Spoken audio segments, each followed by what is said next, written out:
And we are live, gentlemen. Welcome to the podcast. On my right, I have Dylan. Hello. A.K.A. Sly Cooper. On my left, I have K713, as he is known in the streets. Yeah, that's me. And yours truly is Big Dubs 11111111169. Welcome 420. to the KD Ratio, your place for all things nerd and geek and space and time. A lot of space. Really cool stuff, space, you know? Continuums. It's pretty cool. Let's get kicked off tonight with a headline topic. Headline. You mean we actually had a title that somewhat equates to what we're talking about? Tonight we do. That's Tonight we wild. That's kind of strange. And watch it bomb in the ratings. We're going to be The talking about ratings. Tron Ares. No. Yeah, we are going to talk about Jared Leto tonight. That's only funny to you two because you were just talking about that shit right before this. You know No, what? we're going to Jared talk Leto's about always funny. Invincible Season 4. One of the things that you had brought up, well, I think you had been talking about it on the podcast, kind of your thoughts and how awesome it was and how much it's brought you back in. But one of the critiques that you wanted, not critiques, but one of the ideas you wanted to discuss tonight on the pod was the idea between animation versus voice acting. And why don't you lead us into that discussion? First, let's talk about just the season. Okay, so all right, that aside, because I do kind of want to get into that a little bit. It doesn't. I mean, you can research a little bit online, and you'll eventually run into this discourse that I'm talking about. But the show itself, for what it is, season 4 was actually my favorite of the whole show. Dang, okay. Yeah. I would say in the rankings, it was 4, 1, 3, then 2. Wow. 4 was it surpassed all my expectations. I had read all of the arc, like the comics. Yeah. After watching season 1 of Invincible, it got me into it. And I read the whole thing. And it did not disappoint. I don't have to get super spoilery into it. Or I can.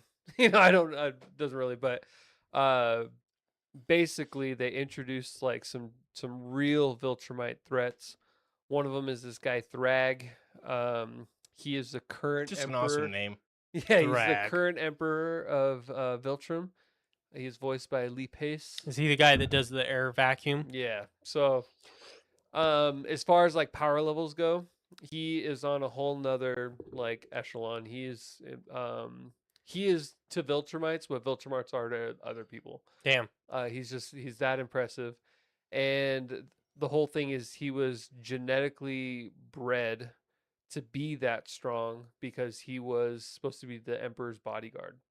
Oh. And so he was supposed to be just like Invincible. And like invincible. Yeah, he's supposed to be just elite status is what he was. And then the emperor was assassinated by another Viltrumite, and he assumed the position of Grand Regent, even though he wasn't in the bloodline. He was just the strongest, and because he was like basically bred with this like ideal of like protect Viltrum at all costs or whatever, that's what he found necessary at that time when the emperor was assassinated. So he's been the leader ever since, and there's no one that can really touch him.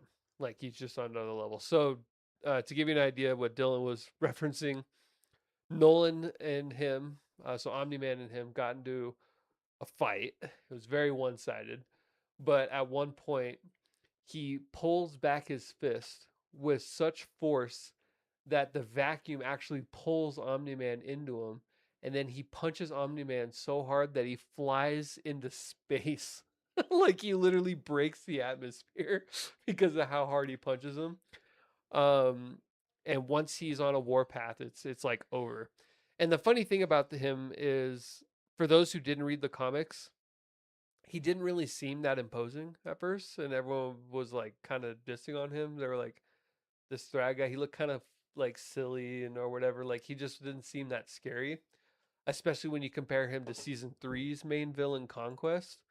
Conquest is like way He's more old, got he's older, scar. war-torn, voiced by Jeffrey Dean Morgan. So he's just all around more intimidating. This guy looks like just kind of roided out Freddie Mercury. That first. Like he looks like that first. Yeah, so he doesn't look like he would be as intimidating as some other threats that they face. But in one episode, they completely flip that on its head. There's this part where, and this is not the same Invincible. This is not the same Mark from season 1. This guy's actually like He's leveled up. he's leveled up, and at this point, he's pretty much stronger than like majority of all Viltrumites. Mark is, because he's also killed Conquest, who's the second strongest Viltrumite. He flies through and punches Thrag with all of his might, and Thrag just fucking takes it on the forehead and like breaks his wrist. What the? Yeah, yeah, it's crazy. So was this plot point introduced in season 1 or season 2? I can't remember. Where like the Viltrumites' entire goal is to repopulate on. yeah, Is that season 2? that was revealed more in season 2. Okay. But that's essentially all of Omni-Man's mission.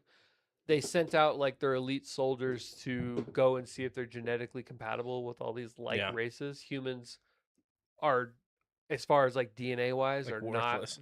not like that different from Viltrumites. Like they can mate with them, repopulate with them. But Omni-Man has some quite in. Have you seen season 2? No.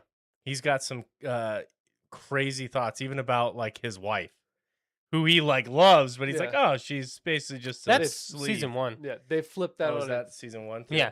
So, are you guys cool with me getting into like, yeah. I mean, spoiler? Okay, so spoiler alert going forward. So Omni-Man in season 4, he's done like a complete like it's his redemption arc. He is he's realized the error of his ways. Did a PR tour. And he was basically like, when all that happened, it was him fighting to be who he's supposed to be when he was actually changed when he was on Earth. And he had an older kid too. Yeah, he had a kid. He does love her. He was telling himself these things like, I looked at her like a pet.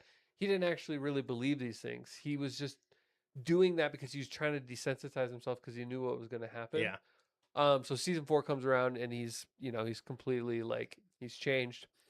So what you do learn in season 4 is that there's actually only about 50 Viltrumites left on the whole planet, and that's why their repopulation mission is so important.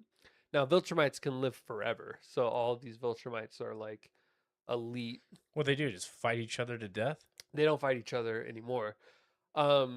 So there was this guy. He was a Viltrumite. He introduced the Scourge virus because he was like disgusted with how Viltrumites were, and this virus was like effective at wiping out like over 90% of the population. Damn. Killed like all of them. So essentially all the ones left were like elite because they survived the Scourge virus. So basically Mass Effect. Yeah, and then Thrag's first rule, like when he became in power, is he killed all the remaining weak Viltrumites. Just kill them all off because they were not serving a purpose anymore. So like it that's what Omni-Man, that's who he like. So he survived under that regime. He survived under that regime. To know. That's all you need to know. That's why he is the way he is. And then he gets sent to Earth and finds out that once Mark gets his powers, he finds out that they can breed with humans. And Mark is the only, like, pretty much hybrid. The only, like, real success from that. Other What than, about, like, Oliver. Yeah. But he's not as strong as a Viltrumite. He is Viltrumite, but he's a little bit And lower. he ages faster, right? He ages faster. But since he has Viltrumite blood, that's not a huge factor because once he reaches adulthood, he just kind of stays an adult forever. But he's not quite on the level of like. You know what's crazy is how similar it is to Dragon Ball. Yeah. Because we were talking about, I think it was last episode or episode before, Viltrumites, they get stronger by almost dying. That's in Dragon Ball. The same exact concept called the Zenkai boost. And it's to the point of, I don't know if they go into this in Invincible, but in Dragon Ball, Vegeta learns about it. So he tries to like shoot himself, and he learns that it doesn't work like that. Like you have to exert yourself through combat in order to it's strengthen. there's not like any real rules with it in the Invincible universe. It's just like every time they're on the brink of death, if they don't die, they become stronger. Like that's just how they're. So like, What is this species? Yeah. yeah. And then so also with the Saiyans, once they reach around like 30, they kind of stop aging. Dude, this is like the ultimate God blessed Yeah. species ever. So And they're a Everything warrior OP, race, they've and got it. they were super dominant. It's funny. The similarities are there, and it's cool. I like it because it is a really cool concept. so the season, basically, Omni-Man joins up with Mark after like some convincing of like, no, I swear I'm a good guy now, and it's like this whole thing. They decide to take on the Viltrumites because they're like, there's not that many of them. We have enough people. Like, let's do it. They destroy the Viltrumite home planet. Mark, Nolan, and Damn, so you get to see Viltrumite Datus, yeah, or whatever Viltrum. the Viltrum. This one guy called Space Racer, he has this incredibly powerful weapon that once it's fired, it can never stop. And so, like, if you shoot it, it'll literally go through a planet. So he shoots it, and then all three of them fly through the planet and split it in half and destroy it. And That's then what, keep going. and then they keep going, and that's what finally sets Thrag off, where he's like, "What the fuck?" Fine. Yeah. I'll do it myself. Yeah, kind of so moment. he like it's not even like that. Like he goes full rage where he's like, "No," because he like loves Viltrum. He's got a weird code of ethics. He's almost like if you were a Viltrumite, you could see why you'd think he was like a good guy. He's not. Yeah. But like that's how he can inspire these people. He kills the one guy right away, just rips his head off, Datus. It turns into this huge fight. They flee because they can't win. And then they come back to Earth. They're setting up all these defenses. Thrag meets them on Earth, meets Mark, and basically just says, "You're the only success that we've ever had on, breeding more Viltrumites. We're gonna infiltrate Earth. You're not gonna know where we are. We're gonna play by your rules, and we're gonna breed. And there's nothing you could do about it. And in return, I won't destroy your planet." And that's how the season ends. and again, Yeah, major once they spoiler found- tag, in the comics, and they've been pretty faithful to the comics. What happens is all the Viltrumites, after spending time on Earth, they all become like Soy boys. Nolanized. Yeah. They all fall in love, they all become good, and they all turn on Thrag. And then so like Omni-Man and Mark end up leading the new Viltrumite army resistance? against Thrag. Thrag goes to that planet with a bunch of the Thraxans. No. The bugs? What's Oliver's planet? The bugs. Yeah. He goes to Arachni? that planet, and then he just has like hundreds of kids. And then it becomes like He comes back with his own Thrag army. he of comes back himself. with his own Thrag army versus all the former minions of Thrag, the Viltrumites. And that happens over the course of like, it's gonna be Decades, like yeah. it's not just like overnight. This is like years of like and then Plotting. I'm just going all in now. The series ends. Mark actually becomes more powerful than Thrag because he's got that unique. There's something about him that allows him to go beyond. It's the human. He pulls Thrag into the sun, and they have a battle of durability, and they fight in the sun. And then it's just And about, Mark is just surviving. and Mark barely survives longer than Thrag, and Thrag dies. And then Mark, because of that ordeal, becomes the supreme god being of the Oh my god. and that's how it ends. Let's Nice. have a fist fight on the sun. He literally takes Thrag and they fly into the sun, and they're fighting like on the surface and then in the core of the sun. What the Yeah. fuck? And it's, Sick. I cannot wait to see that shit on the show. So for me, a 10 out of 10 for season 4, and hopefully it's only up from there because really fucking good. But another thing that I don't necessarily consider this a critique, but I'd love to get your guys' thoughts on. There is a lot of people that while the show is a still lot of internet chatter. a lot of chatter, while the show still received positively from critics and fans, there's been a lot of harsh comments on the animation. They're saying that the animation is not good, especially when you compare it to like some animes or even some Western animation, like things like what's the League of Legends show? Oh, Arcane. Arcane. Yeah, like you could like shows like Arcane and like just things like that. They're saying that those shows are like much better quality wise when it comes to like animation. And the reason that they're kind of saying this is they're saying that the budget is not in the animation department because they're spending so much money on getting like Voice. big names on this show. Like they have like serious A-list celebrities doing this show. And so I was just wondering like what is your guys' opinion on what do you think is more important? Like do you need like do you value the performance over the visual, or would you prefer that it looked prettier but maybe a little bit less talent on the acting wise? Like where do you fall in that? As somebody that likes anime, I would prefer better animation than big name actors, because I strongly believe that there are equal, if not better, voice actors that aren't big names that can sell emotions, sell scenes, reading it, that won't cost as much as like Lee Pace or That's the Omni. other part of it too. Like voice actors are generally going to be better at voice acting Yeah. anyways. You'd think. So like do we need like to have these big names in shows like this? I don't think so, in my opinion. And I felt the same way. I felt the same way about Mario too, even though I think Chris Pratt does a great job of like not sounding like Chris Pratt, sounding like Mario. Why the fuck does it have to be him? Yeah, for me, I actually am the exact opposite of that flavor. Because I could not I disagree boil with it. you. I could not. You're actually objectively wrong, and I'm going to prove it in the 3-step plan. One. One. I'm going to do it in rap too. One. I was thinking of the Drowning Pool song.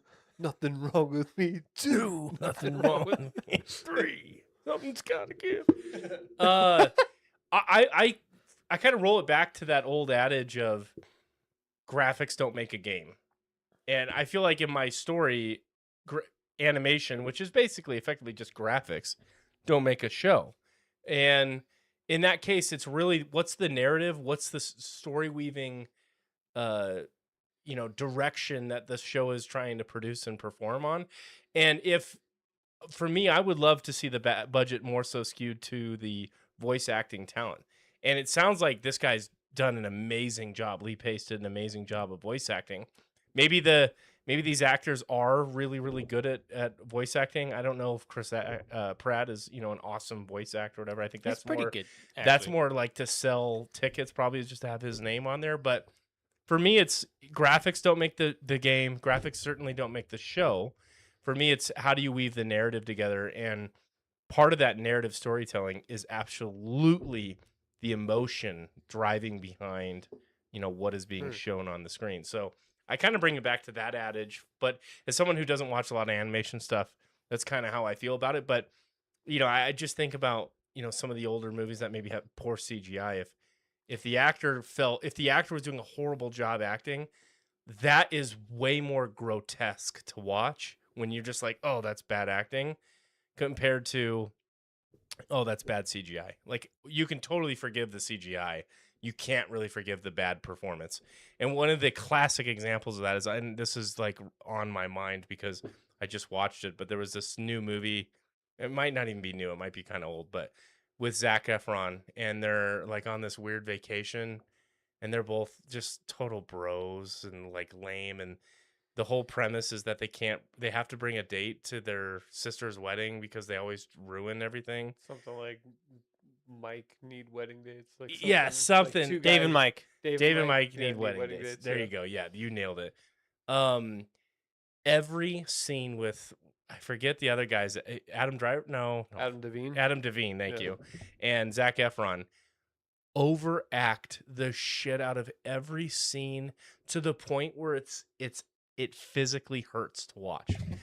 They'll be served dinner and like something so minor will happen. Oh, ah! And you're like, dude, what are you doing? Like, this is so not the proper reaction for what's going on.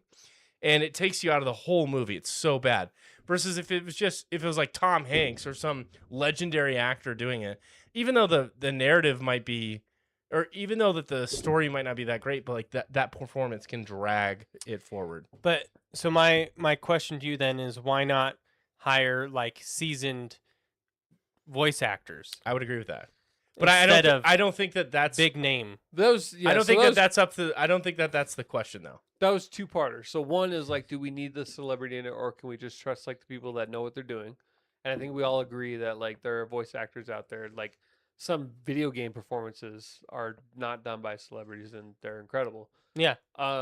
But that was like one part of it. The other part was like, are we okay sacrificing in the animation department if we have like a stellar story and voice cast? Like,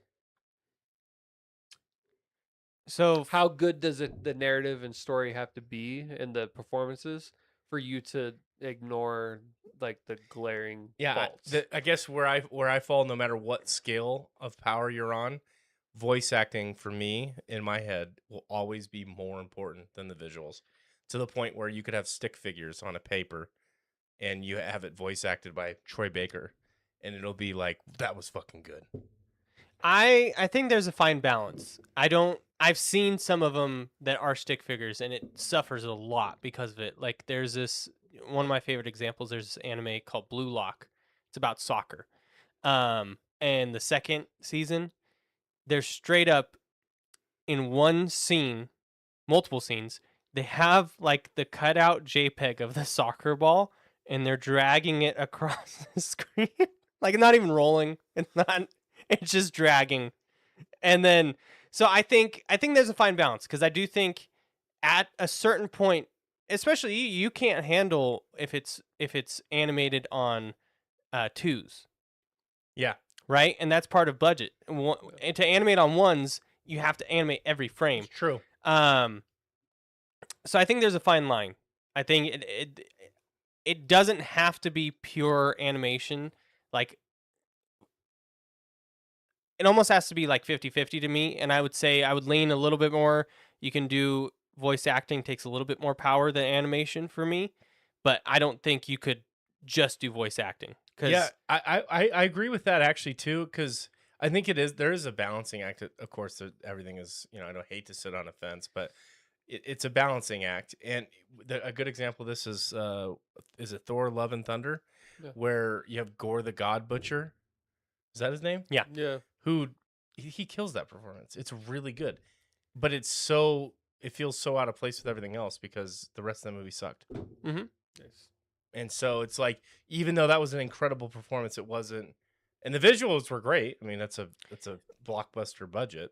So it is a balancing act. Both have to be good. Well, and I think like at least what anime has done, like Japanese anime, and probably what Invincible too, is during non-action scenes, you got very little effort put in, and then there's usually like one or two set pieces where the whole budget goes, and you can tell because it's like, oh shit, Yeah. like it's hype. And anime does the same thing, Like the fight with Thrag in the Yeah. final episode. You could tell they spent way more money on that than a lot of other. Let me twist this question a little bit, and let me get your guys' perspective on this. 50 years ago, I bet our anecdotes early on of, this, traditional actors, Chris Pratt or whatever, don't just one for one translate to being a great voice actor, Mhm. right? Is that less so true nowadays for actors and actresses in the modern world? Because when I think of, like, when I see what modern actors have to go through to put on something like the Avengers, it's not like the old days where it's you're in costume, you're in makeup, and you're standing in front of whatever, and you're having a conversation, and you're whatever. It's the scene is built, and you're physically in the scene. Now you look at the production of what it takes to make a film these days, and it's like robotics and green screens and all this technical equipment and all these mocap things and stuff, because everything. It's not like a physical scene that they set up traditionally. It's very it's not reflective of reality at all. So do you almost have to?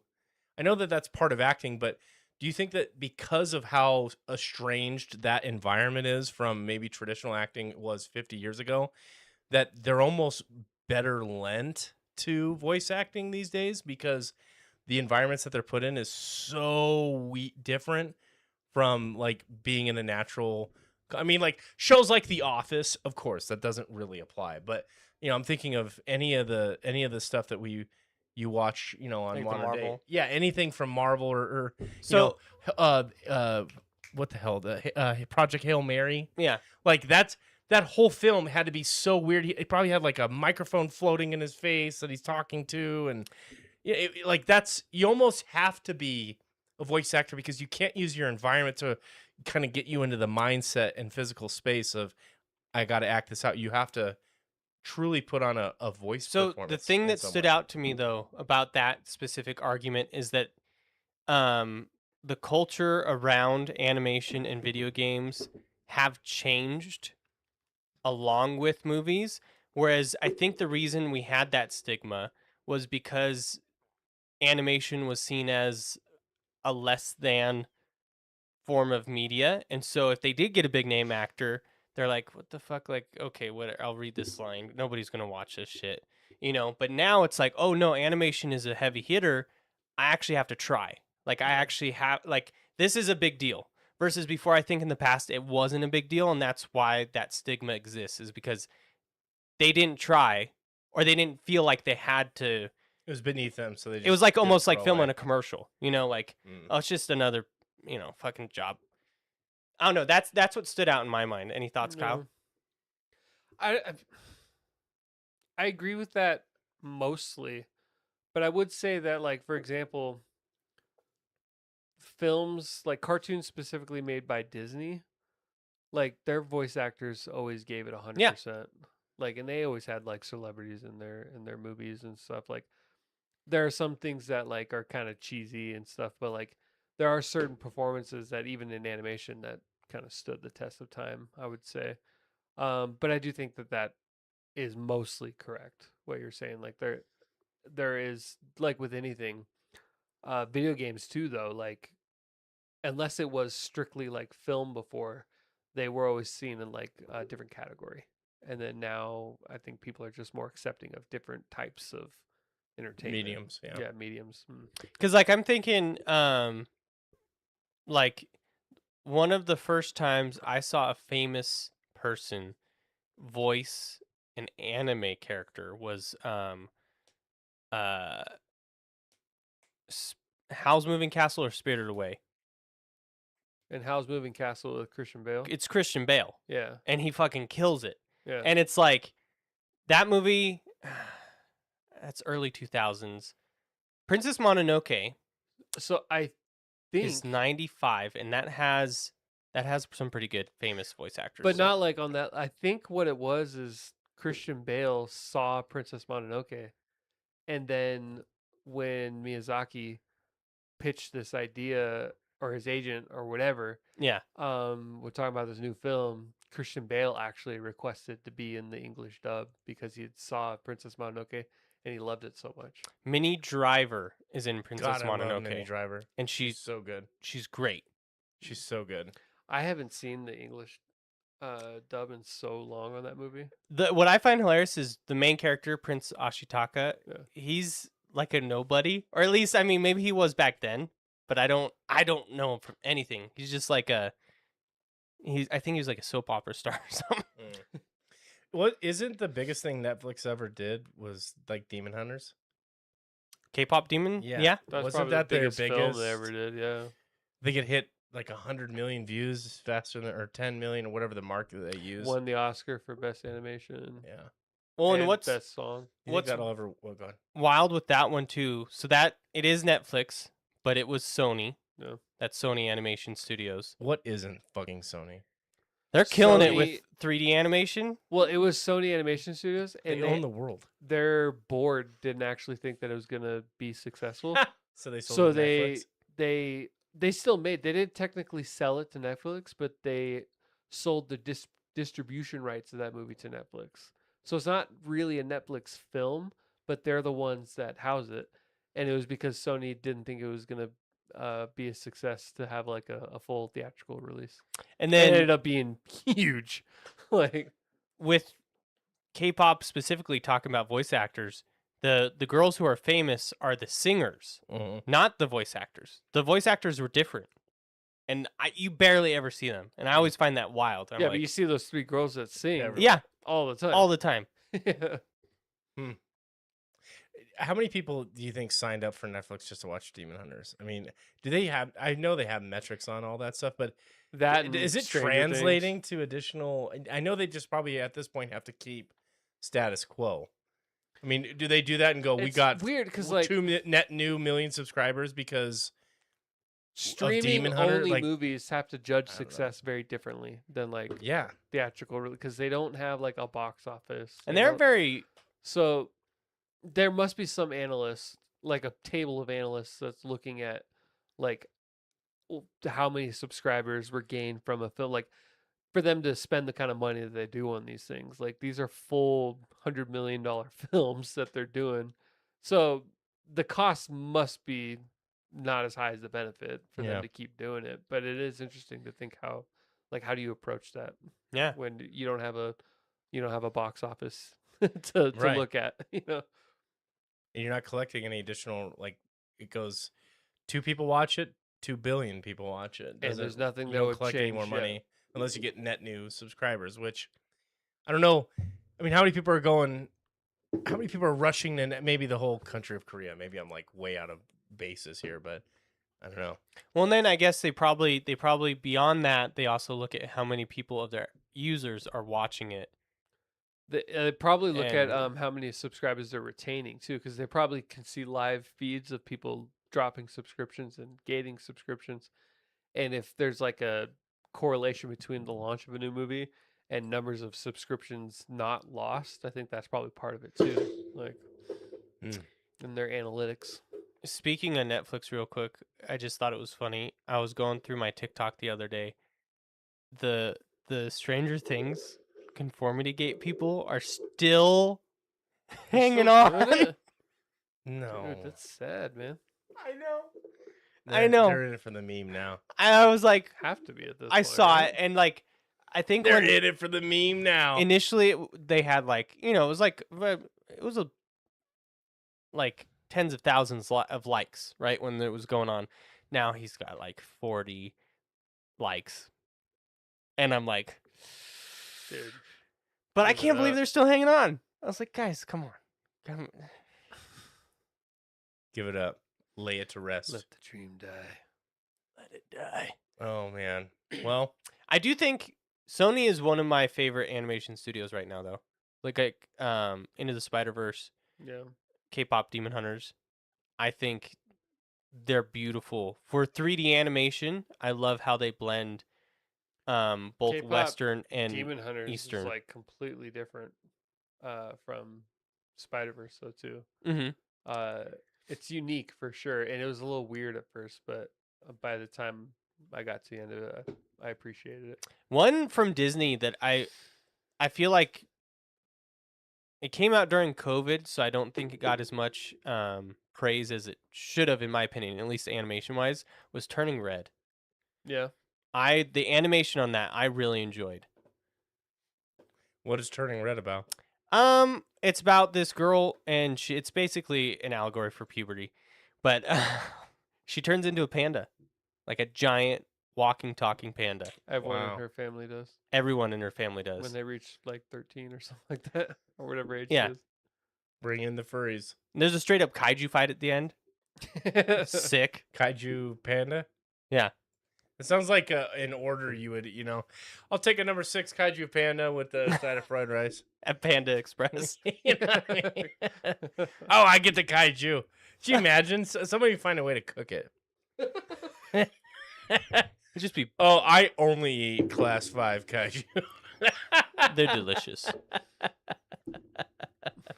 You know it. You know. Yeah. Damn. It's like A5 Wagyu. Class It's a 5. 2 billion pound. Yeah, that probably exists in Pacific Rim universe. Guaranteed. Absolutely.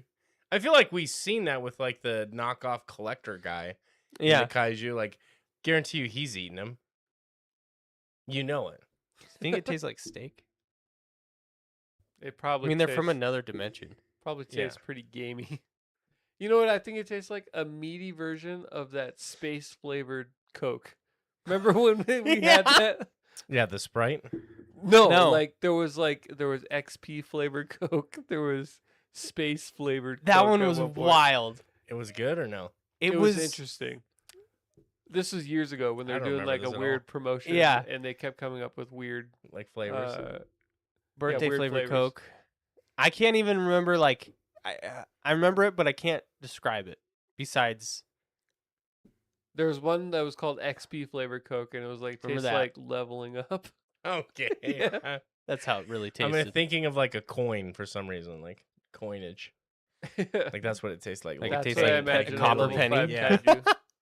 Level 5 kaiju tastes like space. All I know is you throw 5 Texas Pit Masters on it, they'll find a way to smoke that thing. Guga It'll dry be, aged. Google will find a way to make that shit Yeah, delectable. they all had a metallic taste. It's oh, true. see, look at that. I just pulled that out of my Your ass. coin. I nailed it. We've infused it with uranium. Gives you that wow flavor. Wow. You've heard of the elephant's foot at Yeah, Chernobyl. You just Chernobyl? took a slice out of Yeah, that. took a threw it slice every- out of that. It really gets that perfect crust. 4 people died to serve you that Coke. Speaking of kaiju, did you guys see -1? No. Yeah. I watched it live when it was premiered. Godzilla Oh, I was like, -1. you No, saw it I already? know. We went into the theaters, Yeah. but there's so many versions of it I can't keep track. It looks sick. He's going to So- He's going to New York. Yuck. Oh no. New York. Oh no. So -1. This is like Wait, did we see strictly- plus This is one not or something? legendary. This is not the legendary verse, monster verse, or Okay. whatever. The sequel to -0. Okay, now we're on -1. Okay. Yeah. I don't understand any of it, but sure. That's that's what we're doing. That's all I need to know. -2. Godzilla's kind of back to being a bad guy. He's Is evolved. it really -2 or is it like a hyphen? No, And so it's like -1. people are reading. It's It's like a spelled out. translator Minus. that's like translating. The hyphen is a minus. So before it was -0.0. Now it's -1.0. Is this like Universe 326 in Marvel? I don't know. I haven't heard a reason why it's called -10. Besides, he thought it sounded cool. Probably just that. Yeah. It's like when people have like tattoos in Japanese that just say like soup. They're like, Or, sick. Set. But looks pretty sick. There's some anti-gravity stuff going on. Same character, so that the Japanese air pilot and his not wife. not wife. But it looks like we're getting a little weird with it. Which Is that a day one watch for you? oh yeah. Theaters? Oh yeah. I loved -0. So good. Yeah. If I built a theater room in my house and paid $10,000 a year to get all the theater movies subscribed in my home, would you ever watch it in my house versus going to a theater If you spent that amount of money, yeah. for the first showing? And I had state of the art sound quality. Yeah. And it was all 4K visuals I mean, if it was that and good. popcorn. If you, And hand what job? size TV are we talking here? Be Bobby a 12-foot screen. Yeah, I would definitely do that. It wouldn't. You would definitely go and see it. Are you gonna siphon Yeah. funds from the Katie Ratio's budget? I already have been. I knew it. That's why we don't have a million subs. That's why we It's couldn't the go in that only room. Explanation. No, I'm going to build the room as a golf simulator, but it's going to have a screen and everything, and then I'm going to set up. I'm going to make it modular to where I could make it, convert it depending on if I use the golf simulator or not. Convert it to a This guy. theater room. As long and as we set it got, up. if you get Dolby Atmos, IMAX, It's got to be Dolby Atmos. It's Hey, Atmos. I need Christopher Nolan to be here to Yeah. talk about his film. As long as it's professionally graded equipment, then I'll let you indulge me. It's like, Nolan can fuck, bring all a right. reel of the Odyssey before it's released in theaters. Or what if it's like the best audio experience ever, but I don't have like the film, so I have to torrent it, and it's a guy recording it on a camcorder. Then no. It's just Then the best I will audio. not do Yeah. that as my first experience. It's a camera right there, and a guy. You can hear him breathing like. Just a fart. Dude, I used to watch so many movies like that, like Prometheus. That's how I watched that movie. With, like a dude in the theaters. It was okay. It actually was worse than that because a friend torrented it, and then he shared his screen in Discord, so it was like even more compressed. It was so bad. And you watched the whole thing. I watched the whole fucking. How'd you thing. like it? That movie's okay. That movie's just okay. Good enough to watch the torrented version on Discord. Yeah, literally. It was okay, but Prometheus, I felt like it never quite landed anywhere for me. Like the tension never felt like it was like I kind of went in thinking it was gonna be like a horror film, I guess, and it wasn't really that. Did you guys ever watch Romulus? Yeah, Probably not you. Was it good? I liked both of the Alien movies that came out recently. I thought they were entertaining. Did you hear Alien Isolation 2? Yeah, that is gonna be a cool. video game. Yeah. They announced it. Making a sequel.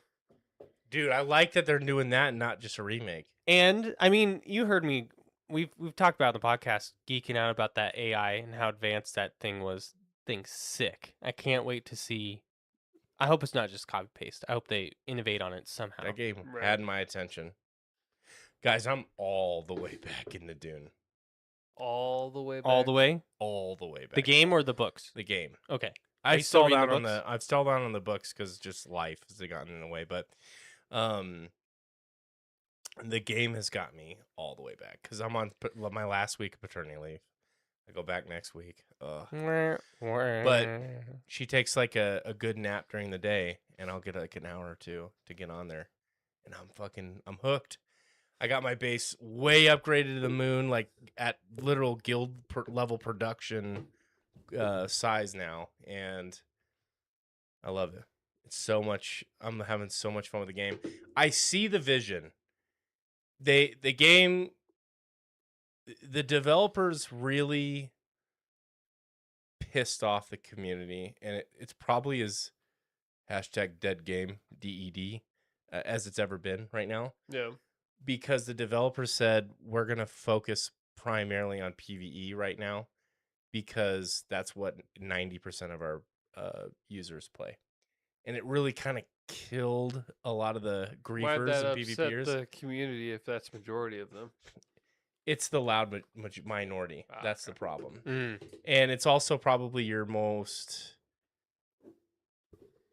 dedicated user base, because like your PvEs are just kind of like logging in and, oh, I'm building. Oh, look at my base. Oh, I'm gonna It's do just- this. That's little how mission. we would play, so that's why Yeah. he's You know, look, I'm happy. and your PvPers keep like the friction elements of the game design alive, and they made some game design changes. And listen, I see the forest through the trees. As a product owner in real life, I see the forest through the trees, and I understand that you can't. You Product have to, owner. Is there one not in real life? well, that's my job. That's what I mean. Like, Oh, okay. that's what I do professionally. I get you. Hey, I appreciate you know that. he sees that the about me. forest through the trees, so shut the fuck up. Yeah. I Grandma's see the cottage. I'm alpha braining this right now, or what do they call that? Galaxy braining. This right now. I see the forest. You don't have unlimited resources. You can't, and for the most part, they have not. There's no like microtransaction shop where I can go buy skins and stuff. Even though I probably would support them because this is like a AA game, and I fucking love what they're setting up. And I see like I said, I see the forest through the trees. But they have to kind of pull it back with what they're trying to do and focus on some of the pieces. And I've said it before, but what I really think they did was they built this game in beta. They released it on PC as like a early access beta test. And they built half of a game. and sold it to people, and it's almost there, but the real launch date is when they launch it on console. That's what I truly believe. And the reality is, there's no joke. Probably, if it relaunched on console today, between the DLC story content that they launched, no joke, you guys could. It would be about 200 hours worth of content just to sort of beat the game and like build up your materials and supplies and I'll do stuff. it in 40. I would be impressed. It took me 50 to get a helicopter, like an ornithopter is what they're called. 30. And then that's when the game kind Day of one. starts. So, it's pretty impressive with how much they release just for like the story side of it, but calling it an MMO and these kinds of things, like people expect a really deep end game, and it just didn't have any of that. And so I see what they're trying to do. Basically, they're so far from implementing proper PvP that they need to boil it back to get the PvE buttoned up, clean, tight, all the side mission contents, all the stuff to keep you busy, and then they can fold in the PvP elements. And I think when they do that, they launch on console, and I think if they can time that with the movies releasing, like if they can have this polished by like April of next year, I think the timing is perfect because the third movie comes out. They do a console launch a quarter after the movie comes out. So they have like all this hype in the Duneverse kind of thing, and it's a polished game. I think they're gonna. You don't I think think it's gonna be perfect. You don't think it'll come out around the time the movie releases this year?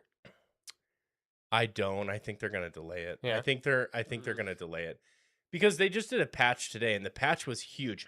Because right now there's almost like no social elements. There's no matchmaking, so there's these things called testing stations, kind of like dungeons, and they're really fun to do with people. But they scaled with enemies and every difficulty with people, but they scaled like brutally to the point where you're like, man, if I run it with you, it's gonna take twice as long, and you get the same rewards. So it didn't really balance. So they curved all that, but I'd still like to see a matchmaking system where you can queue up and wait for other people to join. I'd like to see kind of systems like that where they're more social elements kind of built around to make the world feel alive. Because right now there's like no chat. The server that I'm on is effectively pretty much died off. So they're doing a huge server migration. They're announcing that on Thursday, I think, of like which servers are being merged together and stuff. So that'll be a whole thing. But they're kind of there's a lot of systems that they're walking their way to, and they were pretty direct in their vision for the game and what they had to do now, which is cutting out PvP. But you talk to a lot of the people that I chat with on Discord, and they're gutted that they feel like they were sold the wrong game. It didn't meet these things. But I think to get this game right, they have to cut that off, build out the PvE, and then bring it back in. That's still like from when we talked about it the first time. The big open desert still exists, right? Everything still exists. So there's still PvP in it, but like it hasn't been. So their solution temporarily is there's so many, again, like they did an analysis. It was like 90% of players don't interact at all with PvP. So how can they create a great experience for those players? And this is a game that a lot of people rent. So like Conan Exiles, like, and V Rising, and like these kinds of games, people rent their own private servers of the game. Like that's a very common thing for these kinds of games. So you can kind of have your own instance. What they do is what they decided on is, before it was the deep desert and it was just good luck out there. This is Arrakis, and it's fucking dangerous. And so there's the sandworms, there's hella difficult enemies out there, like in these buried testing stations. And then the whole thing is, it used to be effectively PvP. So if you were out there, anybody could shoot you, blow your shit up, and once it blew up, there was no recovering it. It was gone. What their vision is now to still satisfy the 90% player base, because there's so many players that won't even touch it. They're like, fuck it, every time I go out there, whatever. Okay. They split it into two instances. So now you can enter the deep desert with a PvE only And version. Goo Goo Baby Gaga Band, Exactly. and then And then the PvP Real. version, and they Okay. they incentivized you to do the PvP side because you get 2.5 the rewards. So if you're mining like spice, you mine it 2.5 times faster, That which seems is like a fair significant. trade-off. yeah, I 'cause think it especially is. for at least with me with PvP, I would like the Goo Goo Gaga Baby Playland to dip my Kinda toes warm up. into, to like feel it Exactly. out, to like, what is this? Where am I going? That feedback is exactly why so many people stopped playing when they got to the deep desert, because there was no. You went from Haga Basin, which is one of the greatest survival experiences I've ever played, and objectively, what a lot of people are saying, like that have dedicated their life to that genre, they said is Haga Basin, which is the main map that you do Yeah. all your story in, where your base is and everything. That is fucking awesome. And you go to the deep desert, and it's like all these mechanics that you've never interacted with before, and the risk is so high A because bunch it's of sweaty people that have been out there Exactly. all Yes. waiting for Yeah. and fresh meat. you just got your like level 4 ornithopter that I don't even know if has rockets, because I think that's a level 5 thing, and you're out there, and it like the level 4 has way less armor than the tier 6 that all the PvPers have, and you're slower. So you're just outmanned, outgunned in every way, and it was just not a great experience.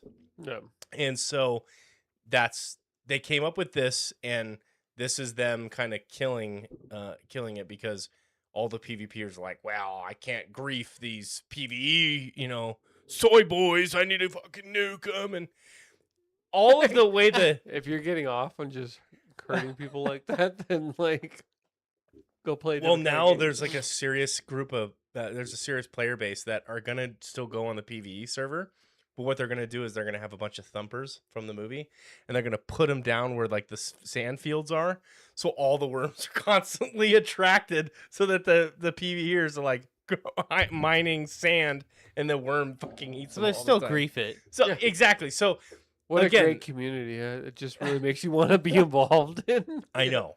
Now we'll see. It just came out today. We'll see how people actually, get Yeah, if they're involved with just- it that bad. But you can see they created this solution, and I think it splits the player base because there's 2 instances. But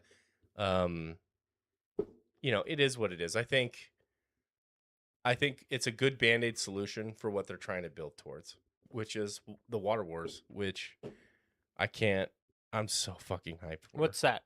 That's going to be like their The wars. their water. first It's like big kind Waterworld. of expansion DLC. They've had DLC, but this will be like their first big expansion. Squirt guns.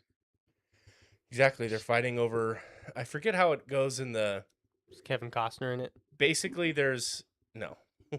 Basically the Fremen have been storing like lakes of water deep underground. Okay. And on Arrakis, and there's like a war that breaks Where out the between dead the bodies Harkonnens are. and the Atreides. Right? In the movies. In the movies, that's like a sacred pool because they will never drink that water. Yeah. This is like their drinking water, where it's like a ocean spa. The Fremen have figured out some tech, collected over generations. Whatever.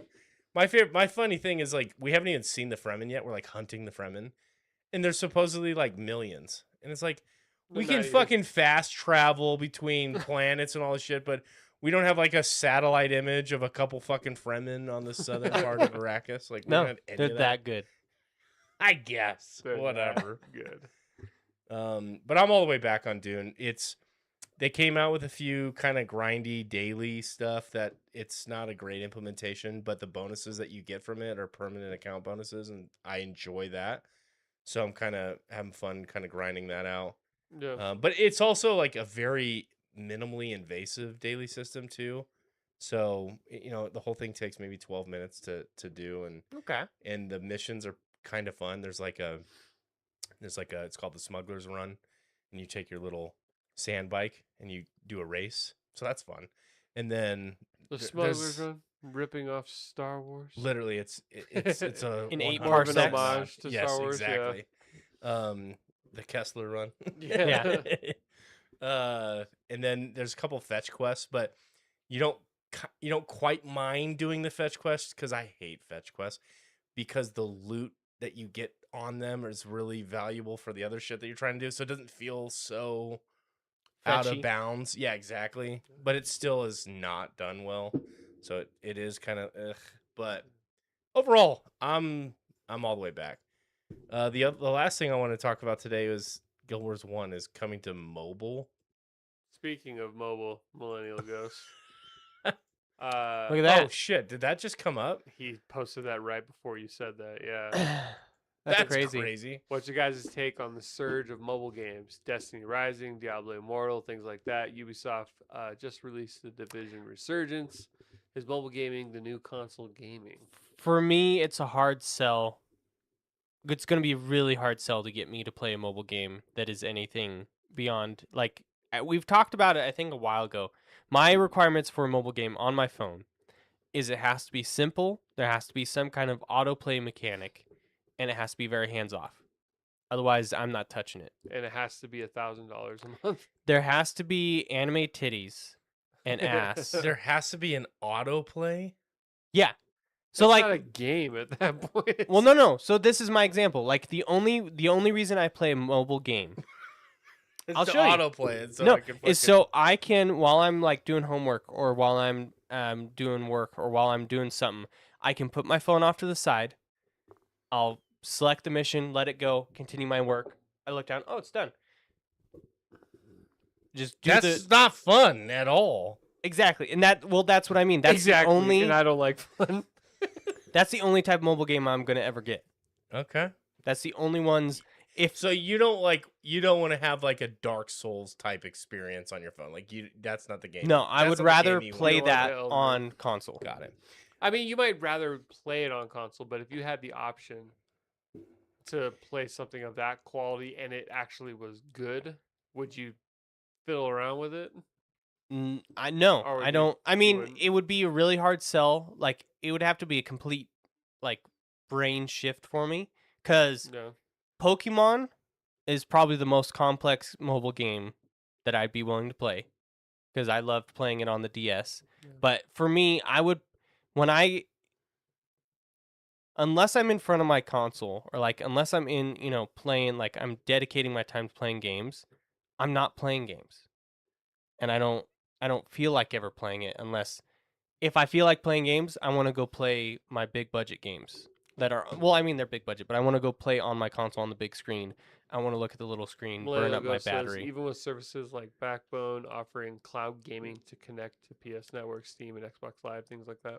It's a weird disconnect for me. I don't, No. I would rather, I don't It's actually something about- disagree with you. yeah. I don't think. I just. it's something curious. about the small screen and the difficulty of controls that I would rather, it's too much of a hassle in my mind to try to play it on my phone. So, like, say you got really into a game, like, let's just say, like, Hearthstone. Yeah. You got really into that.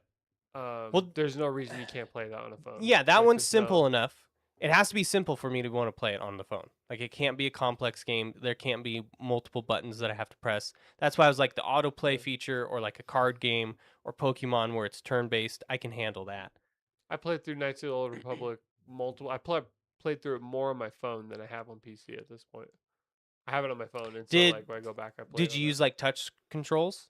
It's yeah. Now I mean it's pretty intuitive on the phone. I still think it's a better experience on the PC, but like it's easier to play on the phone. Like when you're just want to play something for fun. Yeah, I don't know. It's a weird thing where I just like, if I'm going to Yeah. play that, I would rather wait and play it on the big screen in my game area. Yeah, touchscreen gaming sucks, but there are ways around that issue. Yeah, At there's that some point- really great handheld attachments that you can put on I don't- controllers what- on phones. But these at that days. point, I'm like, Always better on PC. I agree. Let me just let's answer your original question here. What's our take on the surge of mobile games? The reality is, people are willing to spend way more money on mobile games than they are on traditional gaming, and I don't know if it's because we're so used to spending money on our phones it's that easy. it's just kind of okay, versus like a microtransaction shop in a game where you're not used to spending money, using your PS5 controller or even like a mouse and keyboard Well, in the East, necessarily. it scans your face, send money. Yeah, I mean it's like a click, and you Versus, just added 100 like credits to your PlayStation to account. this day, you still have to enter your password Yeah, see? every single time. So there's a little more friction. don't. Oh, well, I do. Setting. I have the setting turned on for I security. don't. Are you even secure? I would be if I have it I turned know. on. I'm asking him if he's secure. I'm No. secure in who I am. I know. Sounds like you might be insecure, sir. You might need to see some cyber psychologist. Psychologist. I'm a Anyway. psychologist. I specialize in cyber. The cyber aspect. I mean, that's the reality. That's why we're seeing a surge. I mean, don't you have a phone? I mean, that meme is so a lift up under the skirt of how the industry thinks. Everybody's trying to get in your pocket, and if they can do that, I'm a fan of mobile gaming. Do you think the industry misunderstands why phone games are popular, though? I do. If the industry misunderstands, no, not at all. I think they perfectly understand what makes them a lot of money. No, I mean, like, I think, like, for Diablo Immortal, for example, I think they misunderstood that. I don't know. I could be misunderstood wrong. That's one of the most profitable mobile games of all time. Like, in my opinion, they misunderstood that that's not necessarily the game people want on their phone. But they do. I mean, but they fucking wreck Yeah. shop. I mean, I think they'll get whale on memed, there. and there's gonna be people that talk about it and joke. But like, the fact of the matter is, if they have players and they make a bunch of money, then they seem to understand what they're doing. I mean, just fine. I watched a whaling video on Diablo Immortal like not even 6 months ago, and people are still regularly spending, no joke, thousands of dollars on that game a month. So to me, they nailed that market with exactly what they wanted. With all their upgrade currencies, they know how to get into your pocket in a way that they want to do it. And the game's not made for us. The game is made for those whales. They want to. That's the path that they want to get you in. I mean, my perspective, I love mobile gaming. I love the market of mobile gaming. I think it's totally fine. I don't mobile game at all. I don't even think I have a game on my phone. What I want to see is more and better companion apps to the games that I play. Because so many times, especially the way that I game, like in Dune Awakening, I would love if they had a great API system that was integrated with like a buddy app where I could open up the app, from somewhere else, and I could maybe do like basic things where like I could refill my generators. Like if so I didn't have to log in. Maybe if my power was getting low, I could refill my generators from my phone if I had the inventory in there. Or I could examine how many materials I had, like in my storages. How many materials? Like, oh, are my crafters running? Yeah. Is there a sandstorm in the area? How many people are logged in on the server? All the social elements. I would love to see all the time. Like these games are Yes. trying to build a social world. Let me take that social world outside of the game. I Oh, do sorry. remember regarding that, like games that have tried to work The on companion integrating app? companion. Battlefield 3 had one where you could call in airstrikes and stuff during missions. Like when you were playing, you could use it to like. That's kind of neat. It was gimmicky, Yeah. and like ultimately, it didn't make you better at the game. It was kind of fun. Another one that had like a cool companion app that I used for a little bit, and then I just kind of was like, okay, that's cool, and never touched it again. Is actually Red Dead 2. They had like this interactive companion app with like the map on it and stuff. You could track. And so you could track things and then like you would like, oh, I want to go there. You click on it on your phone and it would go onto your game. Like, where I you like wanna that. go. So like they've tried it before. There's also, we are seeing a resurgence of games or a surge of games that are on mobile and then like become popular and then they end up getting like full console Port 'em over. releases. Yeah. Yeah, and I don't need to play the game on my phone. Like especially Dune Awakening, I don't even know how the fuck that would See- how that would work.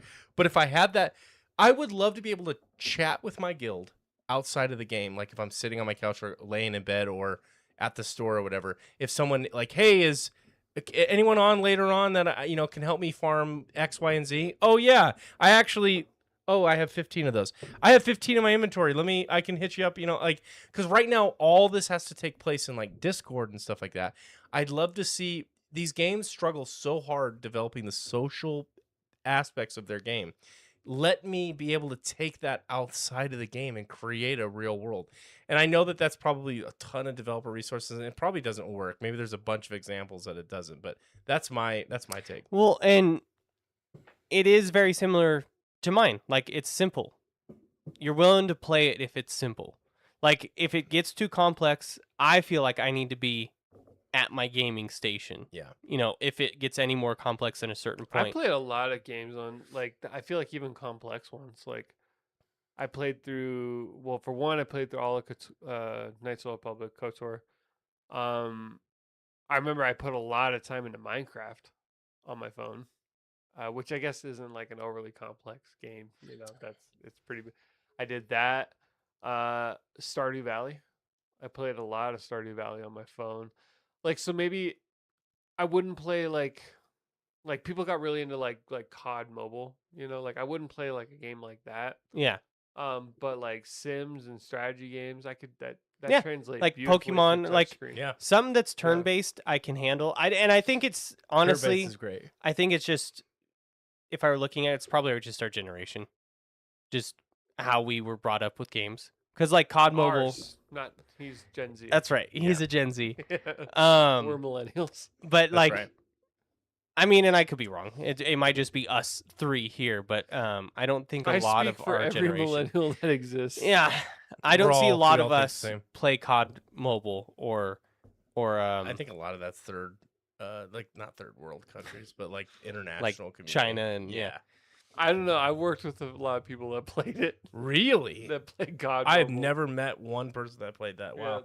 I worked with a guy that like he got like the Fold 4, and the very first thing he showed me was COD Mobile on it. I think that's He's like- funny. I think I downloaded COD Mobile just to play Just to it on see my what it- Fold because yeah, when I like- got it. Yeah. No, I almost see. I almost don't want content. Like if you're gonna make a buddy app for the game that exists on PC, I almost don't want you to put any content in the game because I don't want to have dailies on my phone that I have to fucking do, and then dailies in the game because that's exactly what developers are gonna do. Like, oh, we're gonna drive content. No, I We just need want there to be a engagement. great. Yeah, exactly. I want there to be a great API system that I can interact at least with the systems of the game and maybe control a couple aspects, whatever, respond to mail, things like that, outside of the game. Just See, basic shit. I would don't want need to something run like a that raid for my phone. for like Zenless, so I could do my dailies from my phone. And I mean, I can do my dailies from my I was phone. gonna say, isn't that game also? Yeah. That is a great example. It's a mobile game. But I One for one, specifically right? play Like, it you could on do all console. the- Yeah, you all can the do content. everything. But the experience for me is on the console. So I think it's just a preference thing, and I think it's me. I think the market though is definitely heading towards mobile. But I don't know if it'll ever truly replace. Yeah. Like If I'm, the, like, the connecting, sit like, down. a controller or like some type of peripheral, like I feel like I might as well just get like a Switch or some like Steam Deck. Steam Deck or like Yeah. that would be like, because if I'm playing a mobile game and I can't play it effectively with just the phone, then I'm probably not gonna invest time in it. Like Yeah. I'm not gonna buy like something to help me play it on the phone. I just had to fact check myself because I wasn't sure if it was true or not. Genshin Impact was a mobile game first Mhm. before it became like a huge phenomenon. Before on they ported it to consoles consoles and PC. Yeah, and those games are one for one. Like Zenless Zone, you can play the entire game on your phone or on console. Genshin, same Yeah. exact thing. Honkai Star Rail, same Do you see exact Zenless thing. is coming to Steam? I'm in. There you go. Shit. I'll have to add that. Shit. Hardcore gaming phone owners. Back in the day, I was part of a community that would overclock their phones. Yeah, of course. you And were. there was special course you were, cases that you people would make. motherfucker. They would take the back off and remove the stock coolers and legitimately add like heat sinks to the back of their phone so that their shit could dissipate heat and stuff, and they would get like 2 or 3 more FPS on their gaming phone. It was Worth ridiculous. it. Sick. The new iPhones, from what I understand, they're fucking awesome from like a graphics rendering perspective. So, and these phones are, I wouldn't be shocked if some of these phones, if you had a 4 or 5-year-old laptop and then you had a brand new phone, top of the line phone, like the Ultra Max Pro Plus Premium, Magnum Yeah. version of whatever phone you're buying, then it might be similar. And I don't know how true that is, but it might be pretty damn they close in always terms say- of performance. The Switch, they always say it was just kind of a juiced up phone. Yeah. That's all it really was. I mean, it's just be really good at upscaling correctly, Yeah. and render the game in fucking whatever weird. The Switch 2 know? is much prettier, but it's still like dated. Like recently, I was looking at comparison videos of Pragmata on the Switch versus on PS5, and like it looks serviceable, but there's still things like the hair doesn't move on the girl when you jump up and down and stuff like that. And Just so like- it's like it is frustrating that like Nintendo is like refusing to get with the times, even on their new stuff. They're it's like, we're still- gonna stay gimmicky. It's still older than 7-year-old technology or It's 6-year-old quaint. technology. Yeah. Like so. Damn. I don't know if mobile gaming is completely taken over, but it's still it's very popular. I think PC is just this might be the I talked about this before. This might be a generation that just kind of kills off consoles in general. We'll see what happens with the next generation, how popular they are. But I think Sony stands a perfect opportunity that if they want to do, and I know that this is going to totally fundamentally change how they do development stuff because everything's going to be built on it, for their hardware spec. But if they just had their own game store, Sony Games, whatever you want to call it, and charged fucking make it $150 a year, something ridiculous, like telling you 1 million people would sign up for it tomorrow if they came out with like something on like PC. that. On PC that gave them access to the full Sony library. Yeah. Now maybe they don't do it because they've developed games for so many years that they wouldn't be able to just start with a huge library. well, that's also like their problem with their own store is a lot of the classic PlayStation games.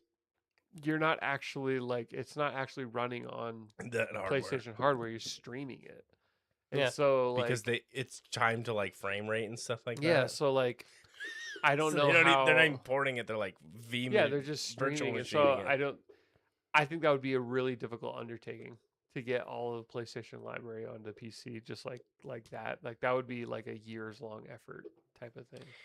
The I wonder- Xbox CEO though, the new one, did you see what she said? She's actually doing some favorable things. I know She's- we were memeing on her. When She's she got the pulling job, back but from like the everything's Everything's Xbox, and she announced like they're working on the next console.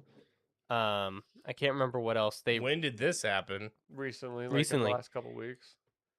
Yeah. Yeah, Project Helix, yeah, which I feel like was the name before. they brought but the I might be logo crazy. back. And people are freaking out. The Xbox logo now looks like it did with the OG Xbox, like the green, Yeah. like, and there's this huge war on oversimplified logos and how popular those got and how we want to bring things back. And that's a small win, but it is cool to see that classic, like makes you want to look at like see that Sony logo again, the PlayStation with the PS, All the colors. And the red, yellow, like a and spiced up green, version. blue. Yeah, gaming is now gaming division. Isn't that like their Xbox is? Man, I was so tied into this because I felt like it was changing every few weeks. I hadn't heard. Yeah, anything. it I'll have feels to like they're read kind of this. going back We to should talk about this. Do a whole episode on it next week. Yeah. dive into it more. Yeah. I didn't hear about the new PSP. Did you, Kyle? I didn't either. If I'm Sony, I'm not getting involved in the mobile gaming market. Like I'm not trying to compete with Nintendo. The PSP though was a really good mobile device. Like I got a lot of enjoyment out of it. Yeah. I don't think I would buy it. I had like 3 games on it, and I played those 3 games over and over and over again. Played Secret Agent Clank, Daxter, Patapon. I played Daxter, Tony Hawk's Project 8, and a Metal Gear game. Why am I blanking on the name? Is it like Peace Walker? Yeah, I think so. Oh, and I played. Did I say Daxter? Yeah. Okay, yeah, I played. Is the PS6 gonna be a fucking PSP2? No. No, what the fuck? Could you imagine? We have announced the new. Oh, would you buy a PSP2 for $500? I wouldn't even buy it. I wouldn't buy it if it was $100. Yeah. I'm not buying a handheld. I bought PS5 I bought the same price Steam as Deck my and I PS5. barely play that, Billy. I fucking loved that. I want to buy it. Oh my god. Might sell it to you. PSP2. Too late. They announced the PSP3. Oh no, yeah, PSP2. Yeah, gaming. Okay, gaming division. I'm gonna have to look this. We'll dedicate an episode to that because that's one of my favorite not topics so to talk about. It's now Xbox. I think I said that backwards earlier. I was reading his, but So the gaming division is but now they're just calling Xbox. it Xbox now. Interesting. Well, I think the values are still going to be there, which is it's effectively just a piece. Well, because that's unless they've totally pivoted. It That sounds makes like complete- they pivoted. Like you'll have to look into it because it almost sounds like they're going away from the everything. They completely took out the everything's an Xbox slogan, which that was their slogan before was everything's an Xbox. It's no longer. Yeah, because they already got everybody to sign up for Game Pass, and they're like, "What's the next big thing? How can we rip people off?" Do you pay for that still? No. Yeah, I paid for it you for a start month, it up and turn it off. Yeah, Start it up and turn depending it off. on if there's games. And I fucking used the heck out of it. I played Starfield, played Avowed. There's one other game too. Yeah. Yeah. Everything Well, because is what does it Xbox. mean? Like basically all they did was port all their games into a PC version. If everything's and an then come out with Xbox, a game. nothing's an Xbox. Well, I still think what they're going to do is come out with their new operating system, which is a stripped down version of Windows. And I think that's what their new console is going to be. And I think it's effectively going to be a Steam machine. But instead of running SteamOS, it'll run Windows Lite Gotta look or into it. whatever. I think they're going back to console wars. I don't think you're telling what that means. Then is there's going to be console exclusives. I think so. I don't don't know. think Look so. into it. We'll I look don't into it think You know more so we what? can talk I about don't it. think so. I'm all for competition. Yeah. No, me Yeah. too. But I don't think that they're going to do console exclusives. There's no way. Who the fuck would buy it? You gonna fucking buy the new Halo exclusive? No. No. Xbox has let me down too many times. Yeah, exactly. So Like If that, they bring it back to like the glory gonna of be like Windows. like the 360 days. but like I would have to it wouldn't be day one. I would have to hear this from people, multiple people. I think people want to play the full PC library with a console experience, and I think that that's what the Steam machine is targeting, and I think that that's what the Xbox console is going to target. Now, how the hell they price this thing and subsidize it? Good fucking luck. Is it going to work with Game Pass? Is the whole idea you're going to stream games? Right now, I have no clue. Project Helix, what we know, it's still expected to be a hybrid device, bridging console simplicity with PC power. Yeah, so exactly. It's going to feature a custom AMD SoC with superior AI upscaling and ray tracing. So It better be superior upscaling because it's the Yeah. only way they can get any kind of performance out of Yeah. it. Yeah, that's exactly what I The thought. So it's the Gabe same. cube. They're just The marketing it Gabe different. cube. They got you. I'll have to look into it. I mean, I'm not going to get it, but Well, what I was saying is that they captured people thinking, and now it's The somehow logo's a back. different philosophy. Yeah. we're Yeah. so back, When boys. it's the exact same approach, just with the old logo. That wasn't, by the way, what I just read. That was not an official statement from Xbox. That was just That came right from Billy. that was just like an Billy. AI summary on Google based on what people were talking about. what it saw. No. Are you buying the Steam machine, Millennial Ghost? The Gabe Cube, I mean. The Gabe. They announced Black Flag remake. Looks pretty sick. I know. Resynced. Resynced. My I know. least favorite Assassin's Creed, which is like everyone's favorite for some reason. This time they're surely gonna get the sea combat right? It was right on the first one. It Well, was that's what I'm right on the saying. first They're one. not gonna screw it up. Yeah. Right? They're gonna I just keep don't it the Watch them exact- change I it- just don't change like it. sea combat. It's so clunky. I don't know. I'm and playing boring. Windrose still. It's fucking fun. It's so much fun. The last Assassin's Creed that I played through to completion was Assassin's Creed 3.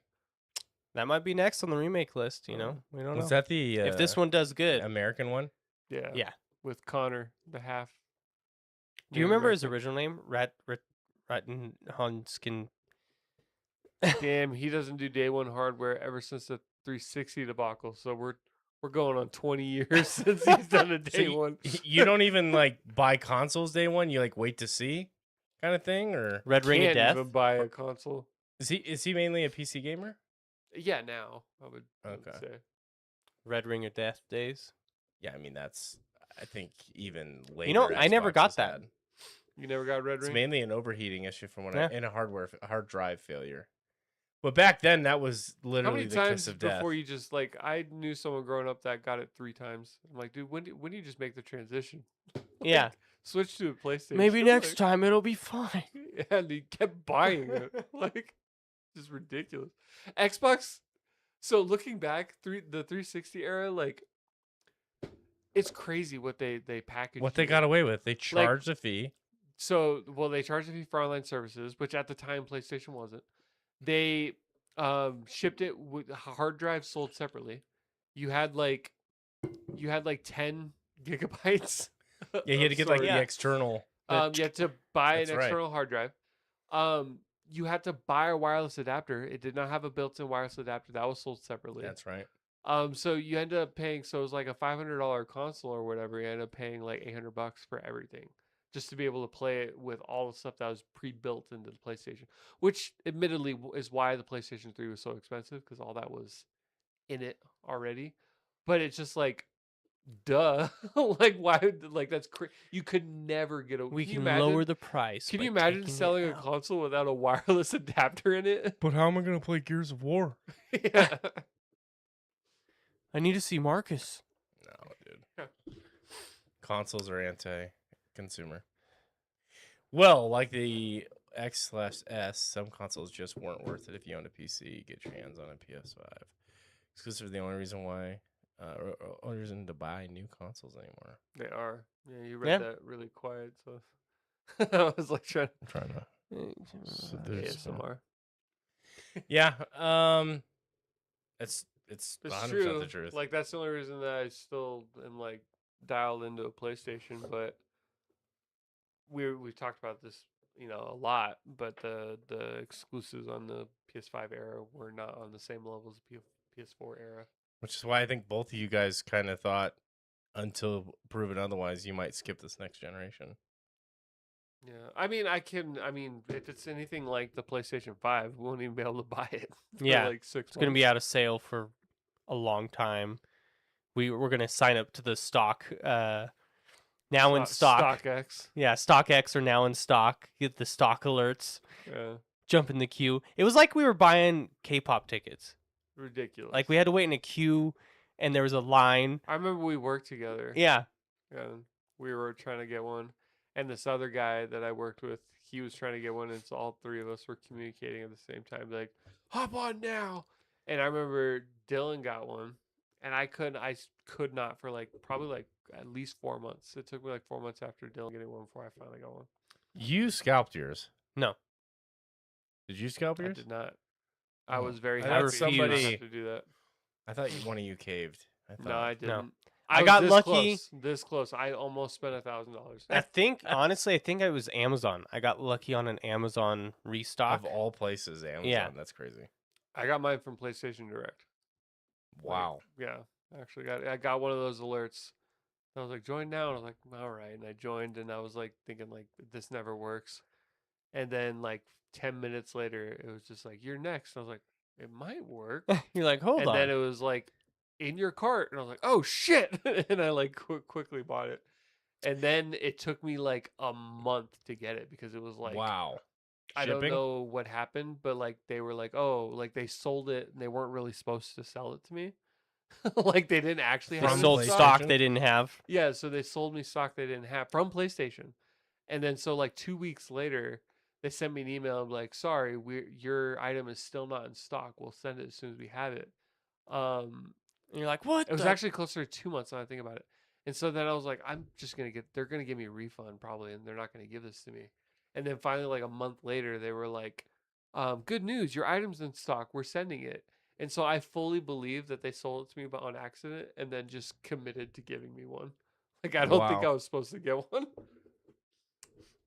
The PS5 was such a visual upgrade over the 4, like aesthetically. Oh yeah.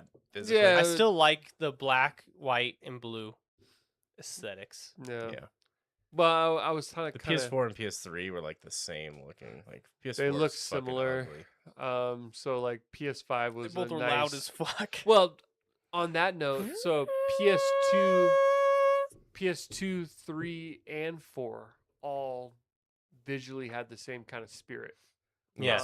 Yeah, for sure. And so when the 3 came out, Kind of went back or to the excuse me, one. when the 5 the came gray out, and white. yeah, it was radically different looking, and that was enough to be like, okay, this is cool. If I was rich, the PS5 Pro, they released a 30th anniversary edition that looks like the original PS1, where it's like gray and Dude, it's that's like, the second time that's happened.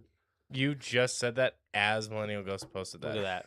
Look at that. That's fucking crazy. PlayStation has the best special edition consoles. Yeah, it looks like the PS1.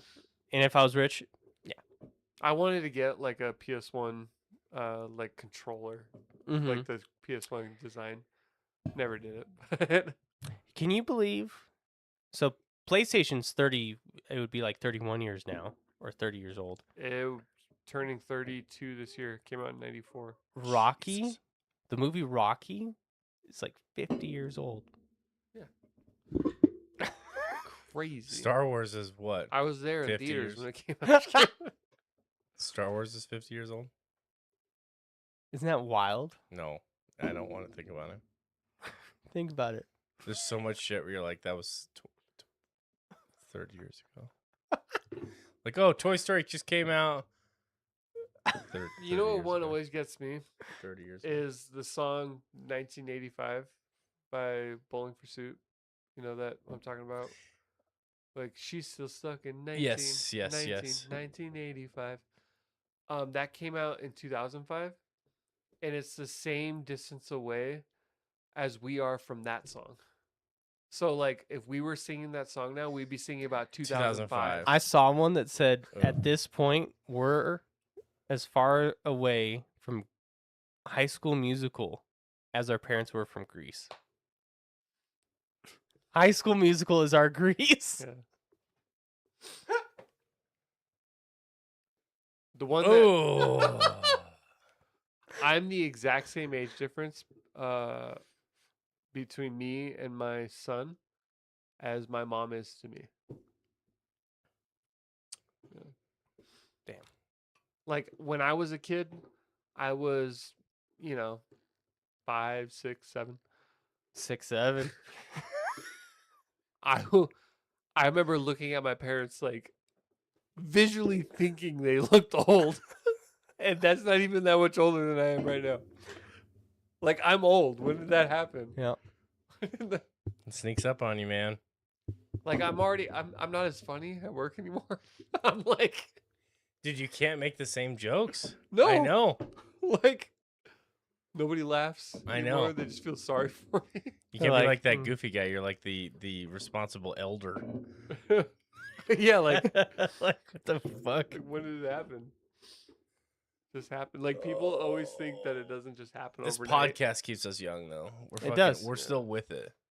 Hip- Is a podcast a millennial thing or a Gen Oh yeah. Z? Oh yeah. Yeah. Millennial. It's a millennial thing for Maybe. sure. And, And, Especially- like, also guys get roasted for having podcasts. Yeah. Like, oh, of course See, you do. In the dating pool, it's funny because I'm always like, should I bring it up? And I do because I gotta spread the. That's who you I are. gotta do my marketing. Getting But I called think- unk feels bad. I get called unk at work sometimes too. Yeah. I think it helps that we're a nerd podcast because we aren't like We're not an Alpha Bro podcast. yeah, we aren't a finance bro, we aren't alpha bro. No, it's like we talk about video games, like we just nerd out, and I think that saves me a lot of time because I'm like, I have a podcast. I'm like, Oh, really? do you see it in their eyes if like you're going on a date? Do you see them like judging you for a second? For until a you explain second, what it and then I is? say nerd, and they're like, Just nerd video game talk, just fun stuff. yeah, and they're like, "Oh, nice. I'm not a nerd myself, but On the podcast, we talk about deep Christian values and how to sell Kirby vacuums. So Kirby, Kirby. you walk. What's in, like throw the dirt on modern day floor. MLM? Hmm. Is it like I've got a training course on LinkedIn? Sign up It's- for my. It's bros selling you their course on how to make $100 million business, but they've never actually done it Yeah. themselves, and they make money off of selling that course. Yeah. And their courses, you got to start first by Yeah. building a course. Yeah. I swear, so every now and then my algorithm like thinks that I like need to see those types of videos, and it pisses me off every time I see Like, it. are you hustling out there Yeah, hard like- enough? I wake up every day at 3 a.m. I work from 3:15 to 4:15 at night. I eat one meal a day, and then I work out from 6 to 9, and then I work from 10 to 12, and then I sleep from 1 to 3. If you're not fucking doing that, and You ha- don't deserve $100 million business. if you have a fucking e-bike and you're out there trying to get gains, I don't even want to see it. I don't even want to fucking see it. You need to earn it on a regular bike first. That take is so crazy. Did we ever make a clip from that? No, I should. No, No. Fuck. I think You I know, provided all the timestamps. I My think. parents Yeah. agreed with me. Yeah, well, they're your parents. They have to. Yeah. So that's where I got it you're- from. You Yeah. just exactly. Your mom says you're cute too. Yeah. I am. Gail, if you're in the chat, say what's up. You mean Hi. I'm not cute? Hi. What? So they? I don't want. I'm too tired to even get into it. I can't. We'll save it for Can't another even night. look at you right now. I'll do a debate. Next time I'm gonna host a debate, and that's gonna be my question for you guys. Is I'll make one of you guys defend it. Make me. You see, your fat ass should be on the bike in the first place. Such a stupid fucking take. It's so bonkers. Like, if I'm doing a good faith effort, there's one take, I forget, I can't remember it off the top of my head, that it's like, there is no saving it. But I think what you're saying is, like, the person in the gym that's working out, and then they go, I don't know why nothing's working. I'm in here working really hard. Yes, I get that. Like, They're not that changing. they're the not regimen changing to that. enough to make a change, sure. But, like, the take that you shouldn't own an e-bike if you're like a fatty. That's so fucking It wasn't if crazy. you were fat. No, That it is what was you about said. as loose as that. No, It was- like, if you're a fatty, It was a If you're wild take, using man. it to lose weight, which is totally a valid reason for getting a fucking e-bike. I think it's more efficient for you No question it is. and more And you know what's more efficient? worthwhile to use a regular mountain bike. Yeah, and you know what's more efficient than that? Getting in a swimming pool. And you know what's more efficient than that? Starving yourself in the Antarctic to lose weight. Like, there's obviously always going to be a more efficient path. And it's to that- losing that- weight. Inefficiency that bugs me. Inefficiency. You could be doing better. All right, Inefficiency. Unc. I'm up here. Everybody is beneath me. Wow. Nope. Well, you are in peak form, so Peak physique with dad bod, you know. honestly, there's no dad bod. Oh, there is. That's a good. I'm fully. That's dad-bodded that's out right a now. single. I'm hunting.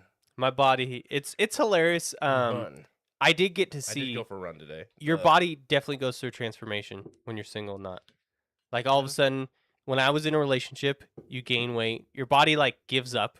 As funny as it sounds, it's like, we got somebody. We can relax. We can relax. We're But as down. soon as I was single again, it's like, oh fuck. You got to cut. Metabolism. Let's pump that back up. He needs to look hot. Evolution at its finest. Where can people find us? Right here on YouTube every Tuesday, 7 p.m. Pacific time, where we come at you live and in color. Oh, we are. Finally. Should we do a grayscale episode? Yeah. I think Fine, when we're grayscale. Spider-Man Noir comes out, we should. Dude, That's kind of the new trailer. Actually, I'm feeling the hype. It actually looks really good. Anyways, Yeah, come join us. anything Spider-Man you guys. I do mean- live for. this is so unique for Spider-Man, though. We Is it haven't like gotten a noir in a long. Like we haven't got noir Technicolor. exactly. But yeah, come leave a like, subscribe, come chat with Millennial Ghost and us. You know, You're so weird. You're so cringe. you let me go and I keep going. And you know? remember, the good Katie, You got you get the dub. What? Bye guys. What? bye. I didn't stop it. Oh, Oh, What? I was gonna. What were we gonna say? Oh, this is bad. What were we gonna say? This is real bad. That's not. Let's save it. I don't even remember. You can't do You went. that. You looked at me. And went. I'm what? genuinely trying to remember what I was gonna You say. went, but What but- happened before I but- did that? but Spider-Man. Spider-Man noir. No, that wasn't it. All right, we are unks. Damn it, we are unks. 6'7". Oh, okay. I can't end it on Type 6'7". shit. I can't. It's a I Zoomer. can't end it on type wait. shit. You fucking bye.